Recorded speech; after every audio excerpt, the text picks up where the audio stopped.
অনেক সময় ঠিক নাও থাকতে পারে, মানুষ চেষ্টা করে আপনাকে উল্টাপাল্টা বোঝাতে পারে। সেই কারণে আমাদের মিশন হলো, আমাদের মূলনীতি হলো ফাহমুল কিতাবি ওয়াস সুন্নাহ আলা ফাহমি সালাফিল উম্মাহ। অর্থাৎ আমরা কোরআন এবং হাদিস বুঝবো, মানব, প্র্যাকটিস করব আলা ফাহমি সালাফিল উম্মাহ। সালাফে সালেহিন যেভাবে বুঝেছেন, যেভাবে প্র্যাকটিস করেছেন, যেভাবে আমল করেছেন, ঠিক সেভাবে আমরা বোঝার চেষ্টা করব, মানার চেষ্টা করব। এইটা হলো আমাদের কোরআন হাদিস বোঝার আজকের সূত্র এবং আজকের আলোচ্য বিষয়। তো এটা নিয়ে আমি খুতবার শুরু থেকে শেষ পর্যন্ত কথা বলব।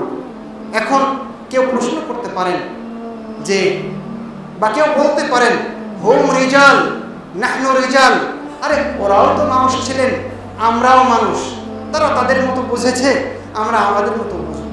তারা তাদের মতো প্র্যাকটিস করেছে, আমল করেছে, আমি আমার মতো করবো, আমি কম বুঝি নাকি? এরকম কেউ বলতে পারেন।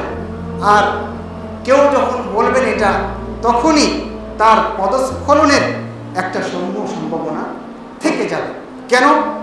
কারণ আল্লাহ রসুলের সময় থেকে নিয়ে এই পর্যন্ত এবং কিয়ামত পর্যন্ত মানুষ যারা এই মূলনীতিতে আছে, কোরআন হাদিস মানলে শুধু হবে না, বরং সালাফে সালেহিন যেভাবে মেনেছেন, যেভাবে বুঝেছেন, ঠিক সেভাবে বুঝতে হবে, মানতে হবে।